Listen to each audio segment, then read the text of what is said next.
माझं मनोगत सुरू करायच्या अगोदर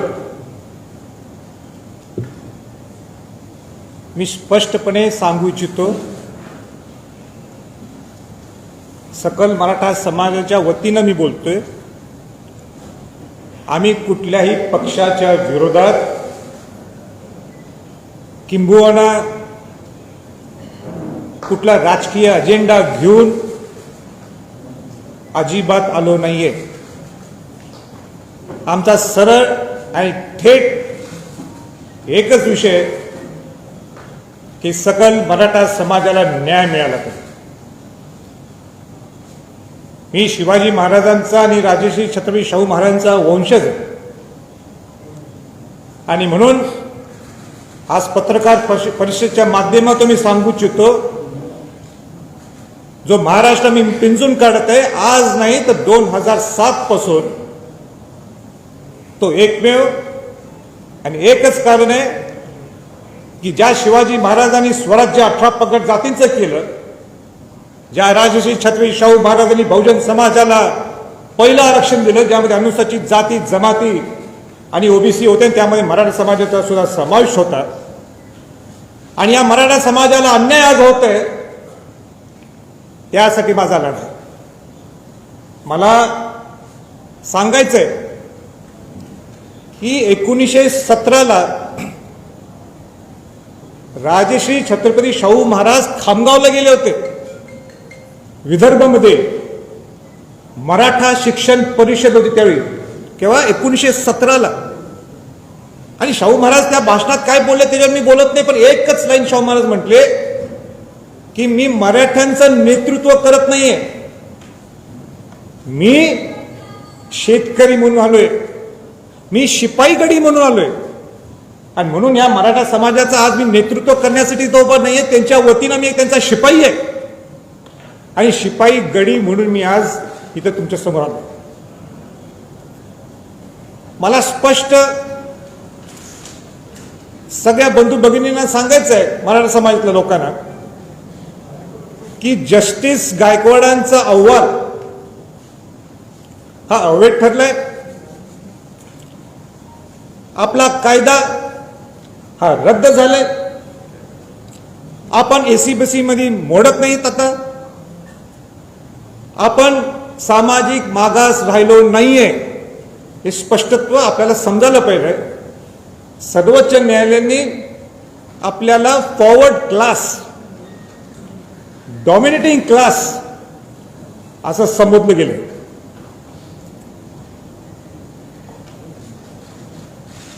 9 ऑगस्ट 2017ला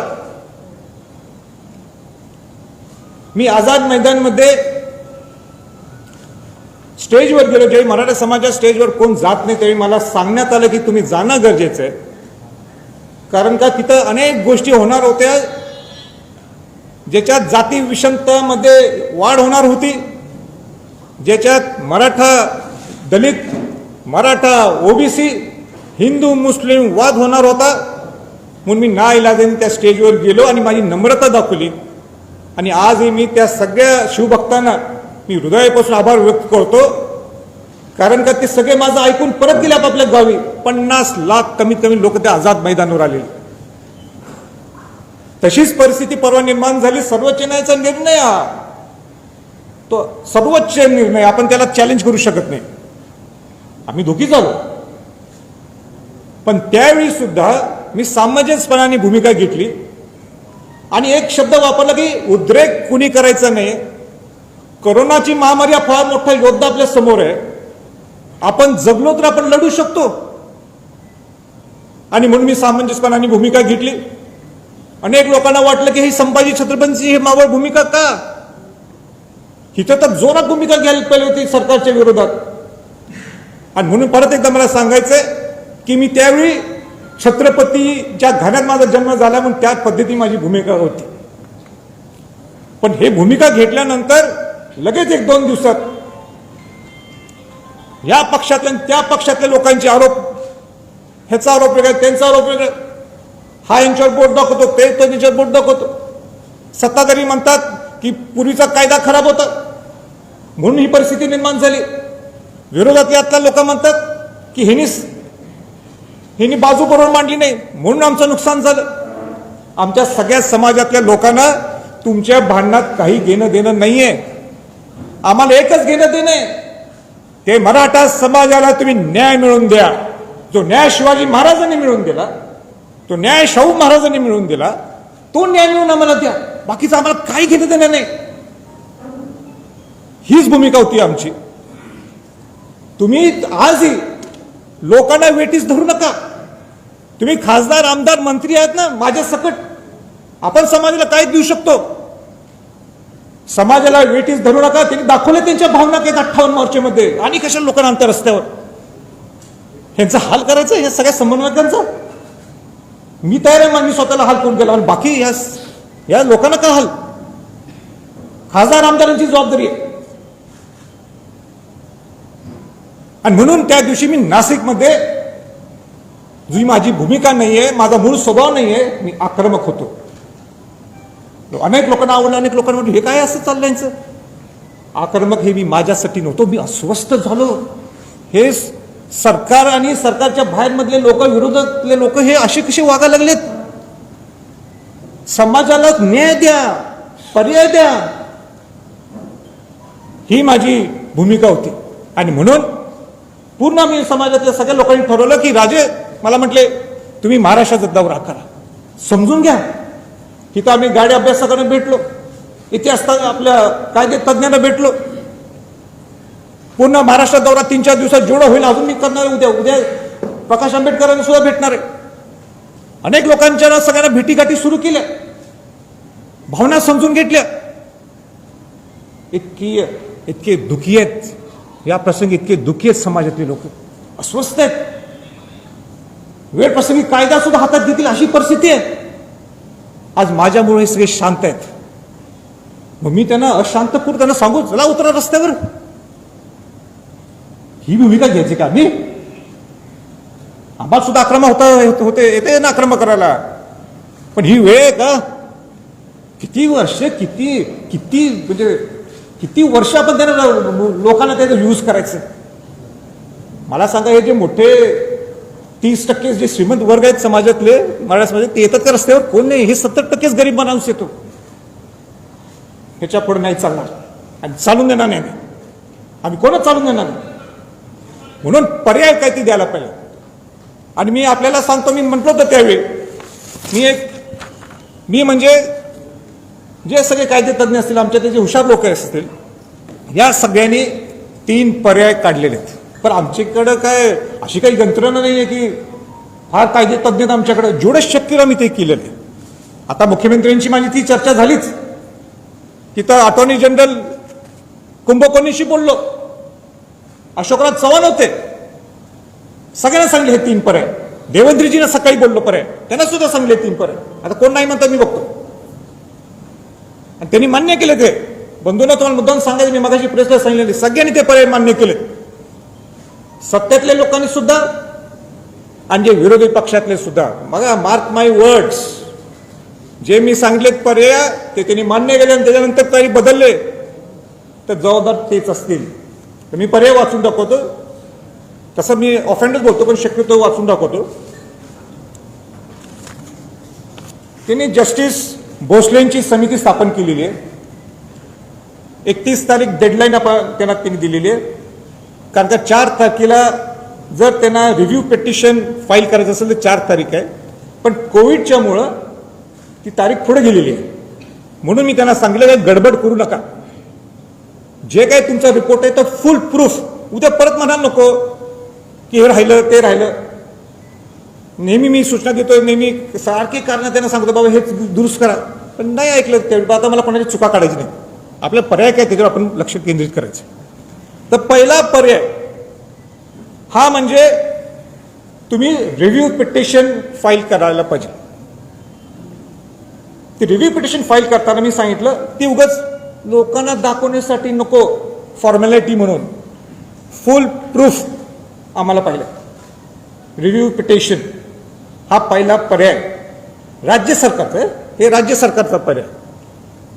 दुसरा पर्याय, जर का रिव्ह्यू पिटिशन आपण धरू जर ते टिकलं नाही तर आपल्याला दुसरा पर्याय आहे हा क्युरेटिव्ह पिटिशन, जो अवघड आहे, अपवादात परिस्थिती ते करावं लागतो, तो लास्ट हे आहे, शेवटचा तो असतो जो राज्य सरकार करू शकते.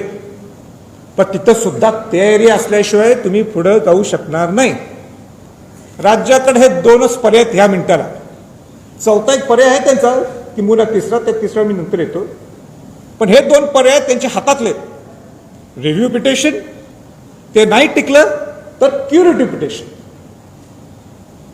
आता जो सेंट्रल गव्हर्नमेंटकडं आपण हा विषय जाऊ शकतो, म्हणजे मी जे मनापासून म्हणायला लागले किंवा ह्या 2-1 महिन्यात म्हणायला लागले, ही जबाबदारी राज्याची आणि केंद्राची आहे, दोघांची आहे. माझं तुझं करून काय उपयोग नाही आहे. आपल्याला इथं नवरा बायको म्हणूनच राहायचंय. जो सरकारमध्ये आहे तो आणि जो सरकारमध्ये नाही तो, आपल्याला एकत्रच राहायचंय, एका कुटुंबातच राहायचंय. जर मराठा समाजाला द्यायचं असेल तुम्हाला एका कुटुंबासारखं वागावं लागणार, आवडो की न आवडो. आणि त्याच्यासाठी मी आहे, त्यासाठी मी आहे. किंवा ते छत्रपती घराण्याचा वेटो वापरू, तर वेटो म्हणजे काय पूर्वीसारखा वेटो नाहीये. आता वेटो म्हणजे काय गोड बोलून सगळ्यांनी एकत्र आणणे, हा वेटो आहे. तर तिसरा पर्याय काय आहे की 342A आर्टिकलच्या 342A च्या माध्यमातून तुम्हाला आपलं प्रपोजल हे सेंटरकडे देऊ शकता. ते कसं देऊ शकता? राज्यपालांच्या माध्यमातून. आता राज्यपालांना हे भेटले, पण राज्यपालांना नुसतं भेटून काही उपयोग नाहीये, पत्र देऊन उपयोग नाहीये. राज्यपालांना ज्यावेळी तुम्हाला भेटायचं आहे तर तुम्हाला पूर्ण डाटा हा उभा करावा लागणार. परत त्याला 5-6 महिने लागतील कमीत कमी. गायकवाड, जस्टिस गायकवाड अहवालामध्ये काय त्रुटी असतील त्या त्रुटीवर अभ्यास करावा लागेल. वेळ पडलीच तर मला वाटते, मला ते टेक्निकली चुकत असेल, मी तिथं आयोग उभा करायला लागेल. आयोग आहेच वाटते, पण ते जे असेल ते. आणि तुम्हाला मग त्याच्या माध्यमातून राज्यपालच्या माध्यमातून ते राष्ट्रपतींकडे जाणार. राष्ट्रपतींना योग्य वाटलं तर केंद्रीय मागासवर्गीय आयोगाकडे देतील. केंद्रीय मागासवर्गीयांना आयोग योग्य वाटलं तर पार्लमेंटला ते सेंट्रल लिस्टमध्ये ते वाढवण्यासाठी तो विषय जाईल. हा 342A आहे. आता मी काय कुठलं ते कागद काढलं असं नाही. जो काय कागद आहे, जे काय ते ह्या सगळ्या घटनेत आहे, आपल्याला करून दिलेले ते सगळे, आणि त्याच्याप्रमाणे मी बोलतो. विरोधी पक्षनेते कायदे तज्ज्ञ आहेत ते स्वतः, ते सुद्धा नाकारू शकत नाहीत. म्हणून मी मगाशी म्हटलं की केंद्र सगळे आम्ही खासदार असो किंवा आणि कोण हे हात झटकू शकत नाही, राज्यातले लोक हात झटकू शकत नाही. आता सगळ्यात महत्वाचा जो मुद्दा आहे, अनेक लोकांची इच्छा आहे की मी क्लिअर करून टाकतो की ओबीसी मध्ये आपण जाऊ. आता ओबीसी मध्ये जायचं असेल, सगळ्यांना आपापलं स्वातंत्र्य आहे, आपापलं मत मांडण्यासाठी स्वातंत्र्य आहे. मराठा सेवा संघाचे अध्यक्ष पुरुषोत्तम खेडेकरजी हे नेहमी हा विषय मांडतात, अनेक लोक मांडतात. त्याचबरोबर हरिभाऊ राठोड ओबीसीचे ज्येष्ठ नेते, माजी खासदार, ते सुद्धा हा विषय नेहमी ते मांडत असतात. आता हा ओबीसी मध्ये नवीन प्रवर्ग तयार करून देता येऊ शकतो का, हे मी नाही सांगणार, हे सरकारने सांगायचं. हे पूर्वीच्या सरकारच्या लोकांनी सांगायचं. ज्येष्ठ नेते शरद पवारजींनी सांगायचं, उद्धवजींनी सांगायचं, विरोधी पक्ष नेते देवेंद्रजींनी सांगायचं, समितीचे अध्यक्ष अशोकरावजींनी सांगायचं. सगळ्या गोष्टी आम्हीच सांगितलं का? ते केव्हा बोलणार? स्पष्ट त्यांनी सुद्धा बोलावं, बोलायला समाजाला काय खरी परिस्थिती आहे. आम्हीच बोलायचं. मी बोला ते आत्ताच बोलू शकतो, पण तुम्ही बोला, स्पष्ट करा, खेळवत ठेवू नका. आता मी म्हटलं अगोदर, मी म्हटलं ना आता आम्ही सामाजिक मागास राहिलो नाही, तर ठीक आहे. पण माझी भूमिका मी सांगतो. मी शिवाजी महाराजांचा, शाहू महाराजांचा वंशज आहे. शाहू महाराजांनी बहुजन समाजाला पहिलं आरक्षण दिलं. वंचितांना आरक्षण मिळावं ही मी या मताचा आहे. वंचितांना आरक्षण हे मिळावं, वंचितांना सगळ्या शिक्षणातल्या नोकरीतल्या सुविधा मिळाव्यात, कुठलेही वंचित असतील ते बहुजन समाजातले त्यांना सगळ्यांना मिळावं, गोडी गुलाबीने राहायला पाहिजे हा बहुजन समाज, हे माझं मत आहे. बाकीचं त्यांचं ते बघते. बाबासाहेब आंबेडकरांची सुद्धा एक संकल्पना होती आरक्षणाच्या बाबतीत की मराठा समाजाला सुद्धा आरक्षण मिळावं, आणि म्हणून त्यांनी राज्यघटनेत त्याचं घटित केलं होतं. मी स्वतः 102च्या घटनेच्या दुरुस्तीत मी स्वतः तिथं मी बोलून दाखवलं की 1967 पर्यंत मराठा समाजाला इंटरमिडिएट कास्ट क्लास कम्युनिटी मध्ये सेंट्रल लिस्टमध्ये आपल्याला ओबीसीत आरक्षण मिळत होतं 1967 पर्यंत.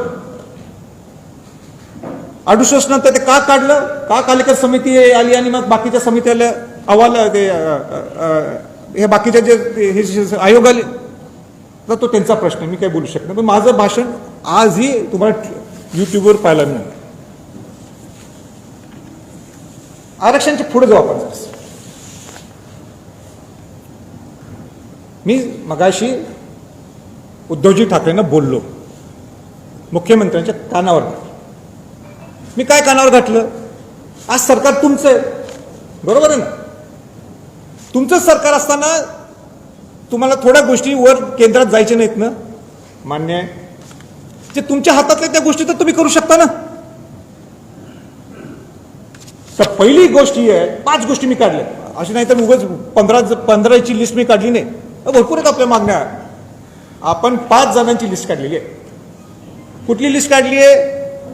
पहिलं नंबर 1 की ज्या 2185 आपण म्हणतो किंवा जास्त सुद्धा असतील, पण सर्वोच्च न्यायालय काय म्हणते, 9 सप्टेंबर 2020च्या अगोदर ज्यांच्या ज्यांच्या नियुक्त्या झाल्यात त्यांना रुजू करून घ्या.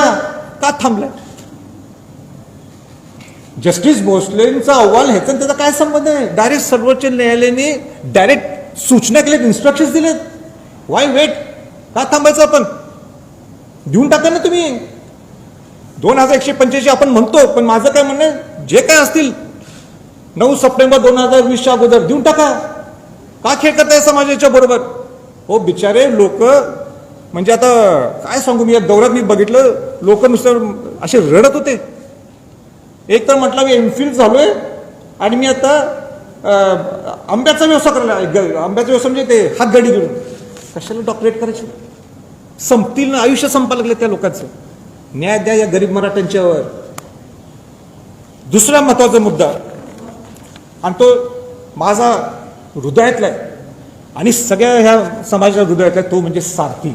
शाहू महाराजांच्या नावाने उभा केलेली सारथी संस्था आहे. काय अवस्था करून टाकली त्याची? म्हणजे तुम्ही जर सारथी जर इम्प्लिमेंट केली चांगल्या पद्धतीने, स्वायत्ता देऊन, वेळ प्रसंगी मी तुम्हाला सांगतो आरक्षणापेक्षा भारी पडेल ती. बघा माझं मोठं स्टेटमेंट आहे, आरक्षण आपल्या हक्काचं आहे. आरक्षणापेक्षाही जास्त उपयोगी तुम्हाला सारथी पडेल. तुम्ही ग्रामीण भागातल्या लोकांना घडवणार आहे त्या सारथीच्या माध्यमातून. उपमुख्यमंत्री म्हटले जागा दिली आम्ही, द्यायलाच पाहिजे ना तुम्ही जागा. नुसतं जागा देऊन होणार नाहीये. आणि स्वायत्ता म्हणजे नुसतं एक 9 माणसं ठेवलेत नाही, ज्याला त्या सारथी ज्याला समाजातलं काय समजते, जो ग्राउंड लेवलचं काम करतो, जिने आपलं आयुष्य समाजासाठी दिलं, त्यांना त्या समितीत घ्या. अधिकारी घेतलेत सगळे IAS अधिकारी, थोडे रिटायर्ड आहेत. काय करणार त्याला? काय घेणं देणं समाजाशी? समाजासाठी तुम्ही काढले ना, मग समाजात माणसं घ्या ना, 2-3 चांगले माणसं. तुम्ही पत्रकार मला उद्या म्हणा तुम्ही हा विषय घालायला बहुतेक तुम्हाला अध्यक्षपदाची इच्छा आहे, अजिबात नकोय बाबा मला. चांगले लोक घ्या.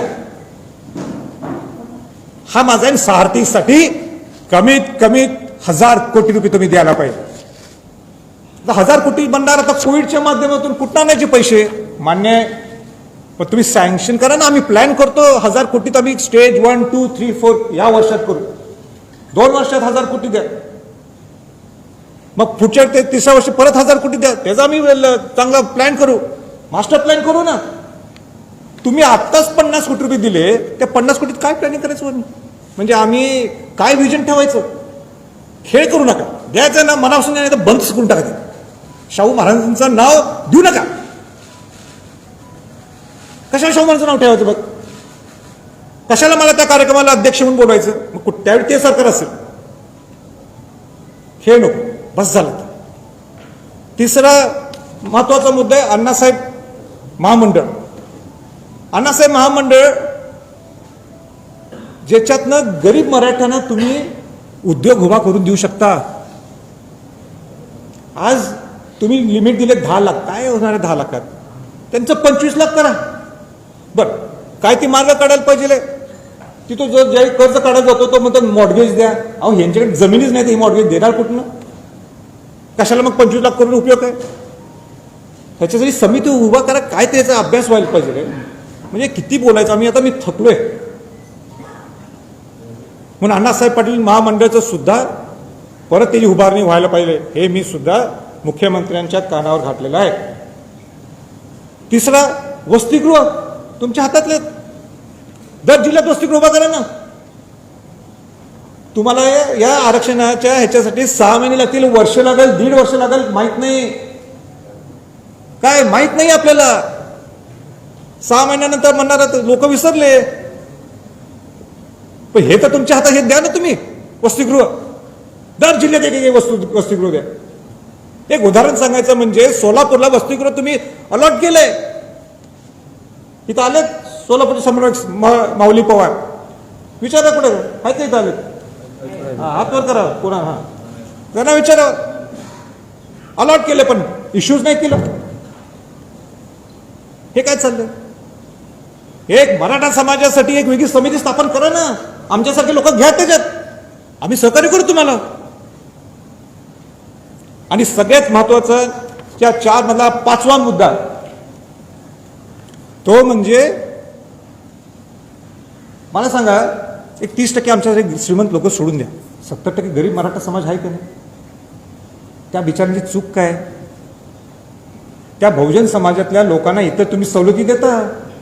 ओबीसी समाज लोकांना सवलती देता का नाही? सवलती का? ते गरीब आहेत, ते वंचित आहेत, त्यांना द्यायला पाहिजे आपण.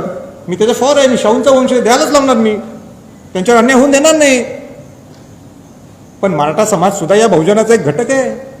ज्या ओबीसी प्रमाणे ज्या ओबीसीच्या लोकांना सवलती मिळतात, त्या मराठा समाजातल्या लोकांना सुद्धा शिक्षणाच्या सवलती द्या ना तुम्ही. किती सोप्या त्या गोष्टी, काय अवघड आहे? 4-5 गोष्टी सांगितल्या, 15-20 सांगितले नाहीत मी. म्हणून मी आज स्पष्ट सांगायचंय मुख्यमंत्री महोदयांना, 6 जून हा राज्याभिषेक सोहळा आहे. काय असतं राज्याभिषेक सोहळ्याला? काय झालं? शिवाजी महाराज हे छत्रपती झाले. शिवाजी महाराज काय झाले? छत्रपती झाले. शिवाजी महाराजांचा राज्याभिषेक 6 जूनला झाला. शिवाजी महाराजांनी शपथ घेतली, माझं स्वराज्य हे सुराज्य व्हावं. आणि म्हणून मी आज या प्रेस कॉन्फरन्सच्या माध्यमातून सांगतो, जर 6 जून पर्यंत ह्याच्यावर जर काही निकाल लागला नाही या 5 गोष्टीवर, आमची आंदोलनाची भूमिका त्या रायगडवरनच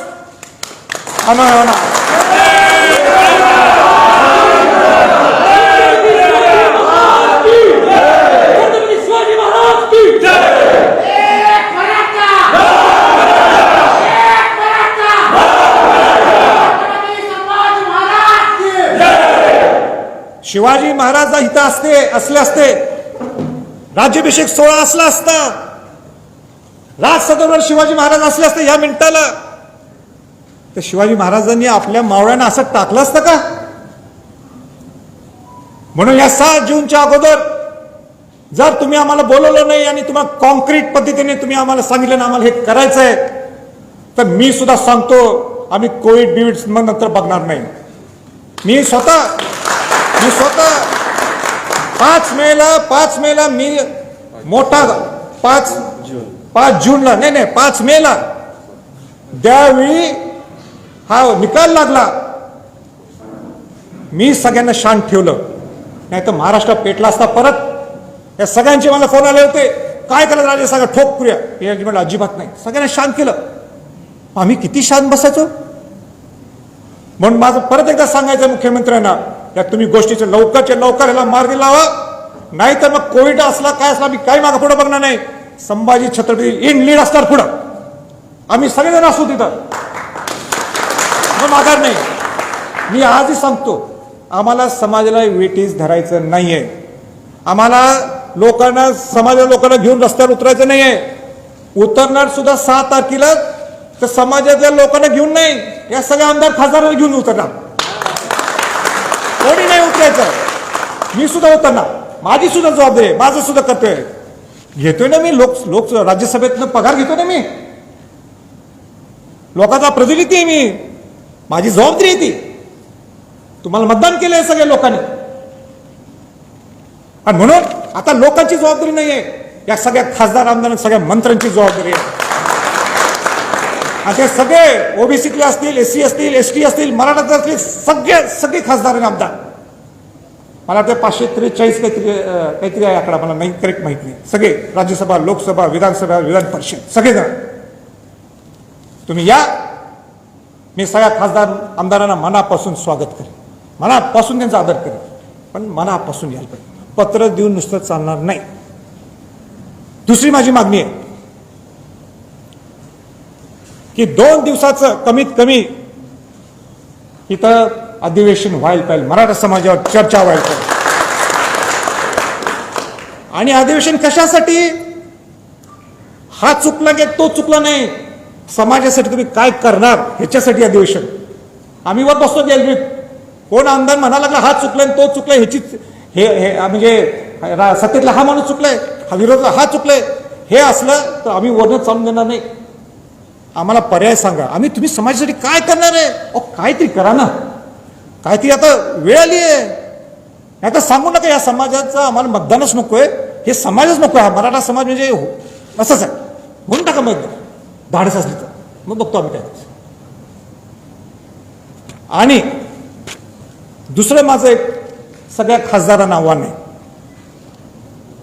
342A 342 ह्याचा अभ्यास मलाच आत्ता झाला, म्हणजे सगळ्याच खासदारांना माहिती असं नाही आहे. म्हणून दिल्लीला 9 ऑगस्ट हा क्रांती दिन आहे, किंबहुना आणि कुठला चांगला दिवस असेल तर तो त्या दिवशी सगळ्या महाराष्ट्रातल्या खासदारांना मी निमंत्रित करणार, सगळ्यांच्या वतीनं, सकल मराठा समाजाच्या वतीनं. सगळ्या मुख्यमंत्र्यांना, विरोधी पक्ष नेत्यांना सुद्धा आमंत्रित करणार आहे. आणि गोलमेज परिषद ही दिल्लीत पहिल्यांदा होणार. गोलमेज परिषद आपण नुसतं ऐकलं हे महाराष्ट्रात, पण आता गोलमेज परिषद दिल्लीत होणार आहे. आम्हाला कुठल्याही पार्टीच्या विरोधात नाही आहे, आम्हाला जागृत करायचं सगळं. तुम्ही आमच्याबरोबर या ना, आम्ही तुमच्याबरोबरच आहोत, शेवटी आपण एकत्रच राहतो, सुखारीच नांदायचं आपल्याला.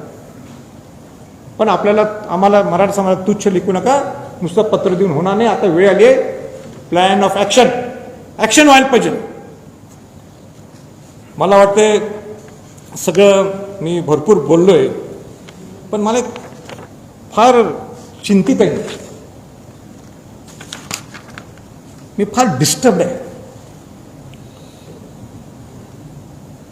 डिस्टर्ब ह्याच्यासाठी आहे, आपण जर हा अहवाल पाहिला, आता मी हे उघडत नाही आहे, हा 800-900 पानाचा अहवाल आहे. त्यात पान नंबर कुठले तरी आहे, मला लक्षात नाही. त्याच्यात प्रोपोर्शन टू पॉप्युलेशन म्हणून आहे. ते प्रोपोर्शन टू पॉप्युलेशन म्हणजे काय? तुमच्या लोकसंख्येच्या प्रोपोर्शन प्रमाणे तुम्हाला आरक्षण दिलं जातं. उदाहरण, मराठा समाज ह्याचं प्रेझेंटेशन उदाहरण आपण एक धरू शिक्षणासाठी. एक शिक्षणाचा एक बिंदू, ग्रेड बी आहे का ग्रेड सी आहे मला माहीत नाही, त्याला 17% मिळालं. 17% मिळाले, 17%ने सीट्स मिळाले. 100% 17% सीट्स त्यांना मिळाल्या, बरोबर आहे. पण मराठा समाज किती आहे? 30% आहे. म्हणून मग काय करायला पाहिजे? 13% सीट्स, 13% रिझर्वेशन द्यायला पाहिजे, आरक्षण द्यायला पाहिजे. म्हणजे ते प्रोपोर्शन टू पॉप्युलेशन होते. आणि हे केव्हापासून चालू आहे? आज नाही, स्वातंत्र्यापासून चालू आहे. आज ह्याचं आरक्षण कुठलं, तामिळनाडूचं आरक्षण जे आहे, जे 69% का 79%, 69% ते त्याप्रमाणेच. इतर बाकीच्या राज्यात जे 50%च्या वर गेले त्याप्रमाणेच. सगळं मान्य, सर्वोच्च न्यायालयाचा निकाल आम्हाला मान्य. पण सर्वोच्च न्यायालयाने काय केलं माहिती आहे का? सर्वोच्च न्यायालयाचा निकाल आम्ही आदर करतो, पण इतिहासात पहिल्यांदा त्यांनी ते प्रेसिडेन्स घेतलं नाही, त्यांनी नवीन फॉर्म्युला काढला. ठीक आहे, त्यांचं सर्वोच्च न्यायालयाची काहीतरी पद्धत असेल, पॅटर्न असेल, मला माहीत नाही. त्यांनी काय केलं, प्रोपोर्शन टू पॉप्युलेशन बघितलं नाही. त्यांनी सांगितलं तुमचे 52% जे मराठा समाजातलं आरक्षण जे आहे ते SC ST OBCचं, त्याच्यात मराठा समाजाने याचं नाही मान्य. तुमचं राहते 48%. त्या 48% तुम्ही आता ह्याच्यात किती दिसतं तुमचं? 30%, 32%, 31%. तुम्हाला ॲड्व्होकेट रिप्रेझेंटेशन ऑलरेडी मिळायला लागलेलं आहे. तुम्हाला काय द्यायचं आम्ही? 16(4) मध्ये तुम्ही बसू शकत नाही. ठीक आहे, मान्य. पण मला भीती काय आहे, मी बहुजनाचं नेतृत्व करतो. बहुजन समाजात शाहू महाराजांनी जे बहुजनाला एक चालना दिली, त्या बहुजनांचं मी पद्धतीने चालतो. उद्या NCBC ज्यावेळी नोटिफिकेशन होणार राष्ट्रपतींचं, ज्यावेळी राष्ट्रपती नोटिफाय करतील, NCBC म्हणजे केंद्रीय मागासवर्गीय आयोगाला नोटिफाय करतील, त्यावेळी राज्याला सुद्धा सांगावं लागणार आहे की प्रोपोर्शन नाही, तुमची ॲड्व्होकेट रिप्रेझेंटेशन जे आहे 52% मध्ये कुठल्या कुठल्या जातीचं आहे. आणि त्यावेळी मी तुम्हाला सांगतो, अनेक OBCतल्या अनेक या सगळ्या बाकीच्या पोट जातीच्या काय असतील त्यातल्या उडणार आहेत. मी बहुजनाचं नेतृत्व करतो, नुसतं मराठ्यांचं नाही आहे. मी बहुजनाचा घटक आहे. मला फार चिंता आहे. म्हणून मी आज हा विषय सगळ्यांच्या पुढं मांडलाय. सगळे जे कायदे तज्ज्ञ आहेत महाराष्ट्रातले, त्यांनी याचा अभ्यास करावा, माझी विनंती आहे. नाहीतर फार मोठा फटका आहे आपल्या बहुजन समाजातल्या लोकांना. आम्हाला तर बसलंय, मराठा समाजाच्या लोकांना बसलंयच, पण बहुजन समाजाच्या लोकांना फार मोठा फटका बसणार आहे, अशी माझी सगळ्यांना विनंती आहे. आपण त्याच्यात आत्मचिंतन सर्वांनी करावं. आणि माझं संपवायच्या अगोदर मला सगळ्या समन्वयकांना सांगायचं आहे, मी सगळ्यांना अंगावर घेतलंय. मला माहिती आहे माझं राजकीय आणि सामाजिक नुकसान होणार आहे. मी कोणाला घाबरत नाही आहे, पण माझं नुकसान होणार आहे मला माहिती आहे. का केलं मी? त्या शिवाजी महाराजांनी, शाहू महाराजांच्या आयडिओलॉजीसाठी, त्या गरीब मराठा समाजासाठी. म्हणून काय माझं चुकलं असलं तर केव्हा ते सांभाळून घ्या. मला एवढंच माझी सगळ्यांना विनंती आहे.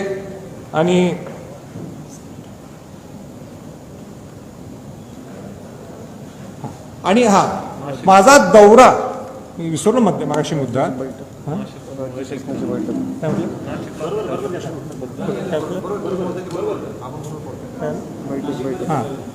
आणि मी आज सगळ्यांना भेटलो. कोणाला भेटलो? मुख्यमंत्र्यांना भेटलो,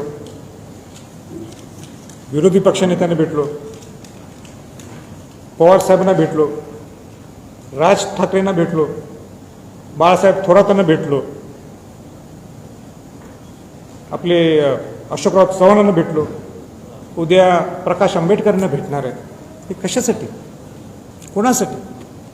माझी त्यांना हात जोडून विनंती आहे, त्या समाजाला फेकू नका बाहेर. या एकदा एकत्र, या एकत्र. माझी हात जोडून विनंती आहे. छत्रपती घराण्यातला एक वंशज म्हणून तुम्हाला हात जोडून विनंती आहे. बरेच लोक सगळे मान सन्मानाचं बोलायला लागलेत. मी जरा बघायला लागलोय, राजेंचा मान सन्मान, माझा मान सन्मान गेलं खड्ड्यात. या मराठा समाजासाठी तुमचा मान सन्मान बाजूला टाकून तुम्ही या बाकी श्रीमंत नाही, या 70% गरीब मराठासाठी एकत्र या. माझी सगळ्या नेत्या लोकांना आग्रह धरून माझी विनंती आहे. आणि एवढंच बोलतो, मी थांबतो. तुम्हाला काय प्रश्न आहेत आपण विचार.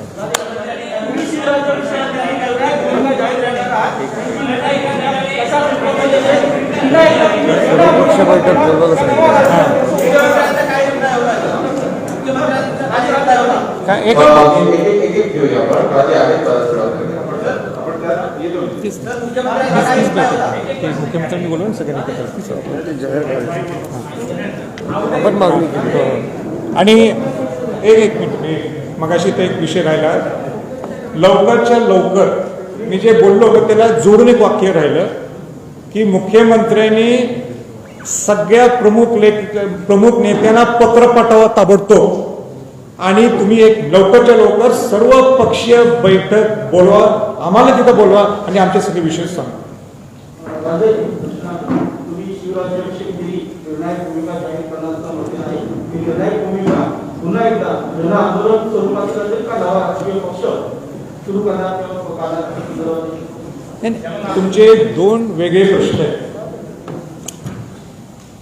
जी भूमिका आहे आम्हाला घ्यायची 6 जूनला आंदोलनाची, ती घेऊन यायची आमची इच्छा आहे. तुम्ही लवकर बोलवा मला, विषय क्लोज करून टाकू आपण. हे 5 विषय ते तुम्ही. आणि दुसरा काय म्हटलं पक्ष त्याच्याशी कनेक्ट राजकीय पक्ष. तुमच्या प्रश्नाचं उत्तर देतो स्पष्टपणाने. जर बहुजन समाजाची इच्छा असेल तर निश्चित विचार केला जाईल. पण आज विषय हा मराठा समाजाचा आहे. आपल्याला मराठा समाजाला न्याय कसा देता येईल हे आम्हाला सगळ्या पुढाऱ्यांनी आम्हाला सांगा.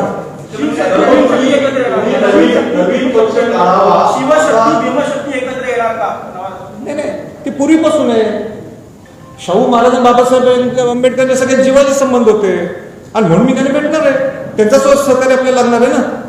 आणि सोशल इक्वेशन्स नाही आहे, सोशल स्टॅबिलिटी. सोशल इक्वेशन म्हणजे राजकीय शब्द झाला. आम्हाला सोशल स्टॅबिलिटी आणायची आणि म्हणून त्या दृष्टिकोनातून मी त्यांना भेटणार. ते सुद्धा राजकीय पक्षाचे प्रमुख आहेत. तुम्ही नवीन पक्ष काढावा असा समाजाचा किंवा तुमच्या पदाधिकाऱ्यांचा दबाव तुमच्यावरती आता सध्या आहे का? मला दबाव कोण टाकणार? दबाव टाकली पाहिजे हिंमत आहे ते. मी माझं ते पक्षाचं त्या विषयी बोललो मी. सर 2 प्रश्न. एक यामध्ये तुम्ही म्हणताय की राजकीय पक्षाचं गरज असेल तर राज्याध्यक्ष काढू, पण आता इतर कुठल्या पक्षाकडून अशी काही नेतृत्व करावी, खास करून मराठा संदर्भात किंवा खासदार असतील आमदार असतील, तुम्ही म्हणताय की सगळ्यांना एकत्र घेऊन जाऊ, तर एक दबाव तंत्र, खास करून राजीनाम्याचा दबाव तंत्र या संदर्भात वापरलं जाईल का जर 6 जून निकाल झाला नाही किंवा सहकार्यच झालं नाही? हे बघा, ते पक्षाचा विषय तो काही तुम्ही तर बोललो मी तो. मी सोलापूरला सुद्धा बोललोय आणि मला वाटतं औरंगाबादला सुद्धा बोललोय. जो राजीनाम्याचा विषय आहे ना, जर काय सकल मराठा समाजाच्या माध्यमातून आणि आपल्याला जर आरक्षण मिळत असेल, राजीनामा देऊन आता देतो, उद्या सुद्धा कशाला मिळणार आहे आरक्षण. पण तुम्ही उलट मला आज सांगायचं आहे निमित्ताने, खासदार झाल्यापासून कुठल्या पुढाऱ्यांनी हे काम केले नाही ते मी करून दाखवलं. 2च कामं सांगतो. शिवाजी महाराजांची जयंती आजपर्यंत भारताच्या इतिहासात दिल्लीत झाली नाही. मोठ्या प्रमाणात पहिल्या शिवजयंतीला राष्ट्रपती आलेले, नौदल प्रमुख आलेले, लष्कर प्रमुख आलेले, कोल्हापूरचे छत्रपती शाहू महाराज होते. राजश्री छत्रपती शाहू महाराजांची जयंती आजपर्यंत आपण शाहू फुले आंबेडकर म्हणतो, पण कोणी केली का पार्लमेंटमध्ये? नाही. संभाजी छत्रपती सुरू केली. तिथं ते चित्र शिवाजी महाराजांचं ते चित्र आजपर्यंत राष्ट्रपती भवनात नव्हतं. ते मुख्यमंत्री त्यावेळी राष्ट्रपतीने दिलं. राष्ट्रपतीने आपल्या भाषणात सांगितलं पहिल्यांदा इतिहासात शिवाजी महाराजांचं ते चित्र हे तिथं राष्ट्रपती भवनात लागणार. रायगड किल्ल्याचं संवर्धन जतन हे कसं व्हायला लागले? कोणाला व्हायला लागले? कशाला व्हायला लागले? खासदार झाल्यानं मी प्रेशर टाकू शकलो म्हणून रायगड किल्ल्याचं संवर्धन जतन सुरू आहे. इतिहासात पहिल्यांदा स्वातंत्र्याच्या नंतर. काय करावं? तुमची इच्छा असेल, समाजाच्या घटकाचं सांगा.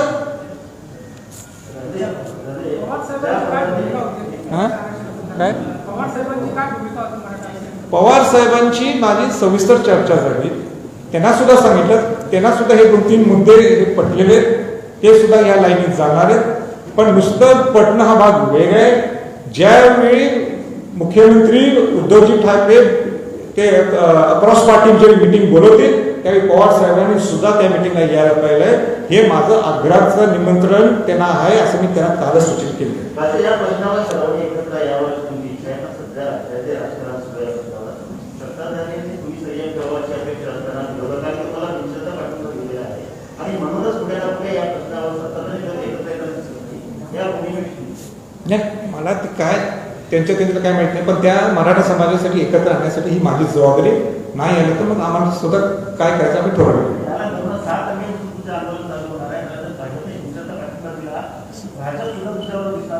हे बघा, मी इथं पक्षाच्या वतीने बोलतच नाहीये. मी इथं मराठा समाजाचा एक घटक, मराठा समाजाचा शिपाई गडी म्हणून मी बोलायला लागलोय. कोण काय भूमिका घ्यायला लागले तो त्यांचा प्रश्न आहे. आमची भूमिका काय?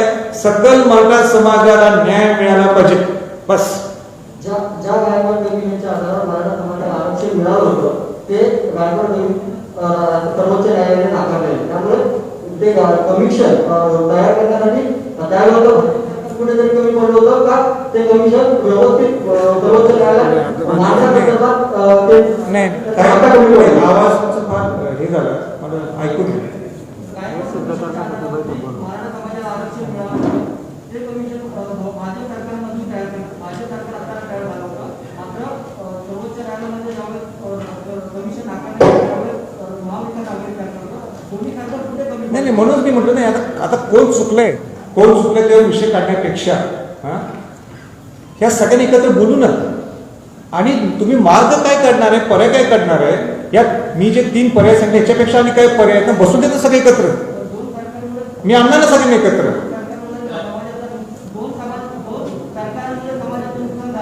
हो झालेच ना. आज समाज किती अस्वस्थ झाले. तुम्ही मला सांगा, ज्यांनी 58 मोर्चे काढले रस्त्यावर आले परत त्यांना रस्त्यावर आले, त्यांच्या दोघांच्या भांडणात काय कोरोना कोणाला कोरोना आता इथं माझ्याकडे 5-6 मुली आहेत, त्यांचे वडील वारले, एखादा ड्रायव्हर वारलाय. इथं उभा करून मी दाखवू शकतो. परत आपल्याला या कोरोनाची सेकंड वेव्ह झालेली आहे, काही संपली नाही आहे. थर्ड वेव्ह तो येऊ शकते. पहिल्यांदा आपण जगू आणि मग लढू. म्हणून या माझ्या पक्षातल्या सगळ्यांना विनंती आहे की तुम्हाला आंदोलन करायचंय ना तर या लोकांना वेटीस धरू नका. तुम्ही काय मार्ग काढू शकता हे सांगा. खासदार आमदार आपण एकत्र येऊ आणि मार्ग काढू. मुख्यमंत्र्यांचे प्रश्न असे आहेत, 2 प्रश्न महत्त्वाचे की एकीकडे तुम्ही आंदोलनाची तयारी किंवा इशारा देता, तर दुसरीकडे तुमचा एक गट जो आहे त्या आंदोलनाची तयारी त्यांनी केलेली आहे 5 तारखेला, त्याची समजूत कशी घातली जाणार आहे. आणि दुसरा प्रश्न की तुम्ही सगळ्यांच्या भेटी गाठी देत असताना सत्ताधारी आणि विरोधक तुमच्या बाबतीत टीका करतात. नारायणांनी काय टीका केली की 3 टन शरद पवारांचं सरकार होतं, त्यांना मराठा आरक्षण देता आलं नाही, त्यातही तुम्ही राष्ट्रपतीची भेट देऊन काय मिळणार आहे असा प्रश्न उपस्थित केला. तर दुसरं, भाजपा कुठेतरी शिवसेनेने आरोप केला आहे की भाजप राजेंचा वापर करतं या सगळ्या गोष्टींसाठी. या ठिकाणी पण कसं तुम्ही पाहताय आणि होणारा तुमचं राजकारण आहे याच्यातून मराठ्यांना नेमकं काय मिळालं? हे बघा, ज्यांचं पहिलं नाव घेतलं काहीतरी तुम्ही जवळपास तर पाहिजे ना त्यांचं नाव घ्या. काहीतरी आपलं तुमच्या मनात येते म्हणून बोलता म्हणजे शोभत नाही. मला बोला, मी ऐकलं तुमचा प्रश्न. त्यांचं काय नाव घेतं उगाच. म्हणजे मला सुद्धा त्याच्यावर एक 10 सेकंड घालून सुद्धा मला चुकीचं वाटतं. हा, नारायण राणेंच्या बद्दल तुम्ही बोलला ना. राणे साहेब हे माजी मुख्यमंत्री आहेत, हे नारायण राणे समितीचे अध्यक्ष आहेत, त्यांना मी नेहमी आदर करतो. त्याने इथं येताना त्यांना सुद्धा मी फोन केला होता की मी सगळ्यांना भेटणार आहे, तर तुम्हाला सुद्धा मला भेटायचं आहे. पण ते म्हटले मी सिंधुदुर्गला आहे म्हणून मी भेटू शकत नाही, पण मी चुकणार नाही. आणि तिसरं म्हटलं की तुमचा वापर करून घेईल. मी संभाजी छत्रपती आहे, माझा कोण वापर करून घेणार? मग कशाला त्या घराला जन्म व्हायचं?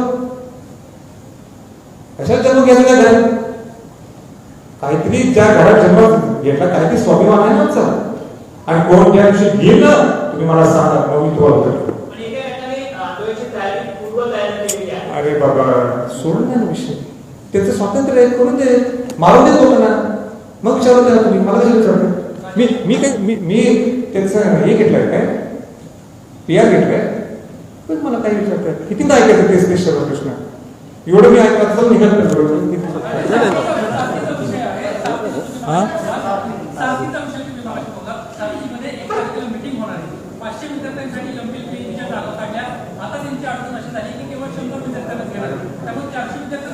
नाही तुमचा सगळे साथीचे विषय मी त्यांना सांगितले, मुख्यमंत्र्यांना नोट करून मी तुम्हाला देणार आहे. अजित पवारांना सुद्धा मी काल भेटलो, ज्यावेळी पवार साहेबांना भेटायला गेलो होतो त्यावेळी त्यांना सुद्धा सांगितले की सगळे विषय मार्गी लावण्यासाठी एक नोट करून तुम्ही देणार आहे. आणि नाही लावलं तर मग मला माहिती काय करायचं. हा काय नाही ऐका, पदोन्नतीचा विषय आम्हाला घेऊ नका. त्याला कारण आहे, माझं पूर्ण लक्ष केंद्रित त्या मराठा समाजाच्या आरक्षण मिळावं आणि त्यात मिक्स करू नका. आणि प्लीज माझी विनंती. काय काय मुख्यमंत्र्यांची भूमिका 5-6 दिवसात चला. ताज्या बातम्यांसाठी मराठा न्यूजला सबस्क्राईब करा आणि बेल आयकॉन प्रेस करा.